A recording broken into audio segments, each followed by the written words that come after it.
வணக்கம் மக்களே.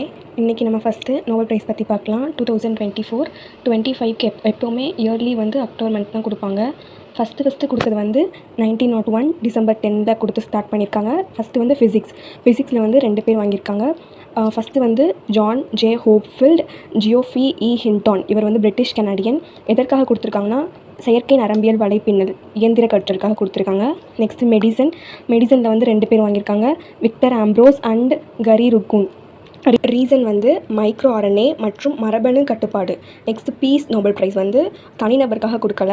It is given for an organisation. Nihon Hidankyo அப்படின்ற ஆர்கனைசேஷனுக்காக கொடுத்துருக்காங்க. அது ஜாப்பனீஸ் ஆர்கனைசேஷன். ரீசன் அணு ஆயுத எதிர்ப்பு சாட்சியங்களுக்காக. நெக்ஸ்ட் கெமிஸ்ட்ரியில் 3 பேர் வாங்கியிருக்காங்க, David Baker, டெமிஸ் ஹாசோபிஸ், John M jumper. இது எதுக்காகனா புரோட்டீன் புரத வடிவமைப்பு, ஏஐ மூலம் புரத அமைப்பு. எக்கனாமிக்ஸ் நோபல் ப்ரைஸ் 3 பேர் வாங்கியிருக்காங்க, Daron Acemoglu, Simon Johnson, James A Robinson. ஏதாச்சும் ஒரு ஷார்ட்கட் போட்டு படிச்சுக்கோங்க. ரீசன் சமூக நிறுவனங்கள் செழிப்பில் அதன் பங்கு, அதற்காக. நெக்ஸ்ட் லிட்ரேச்சரில் ஹாங்காங்ன்றவர் வாங்கியிருக்காரு. இவர் சவுத் கொரியா. எதற்காகனா வரலாற்று வன்முறை, மனித வாழ்வின் நுட்பங்களுக்காக. கண்டிப்பாக இது ஒரு கொஷின் வரும் நோபல் ப்ரைஸ்லேருந்து. நல்லா படிச்சுக்கோங்க. தேங்க்யூ.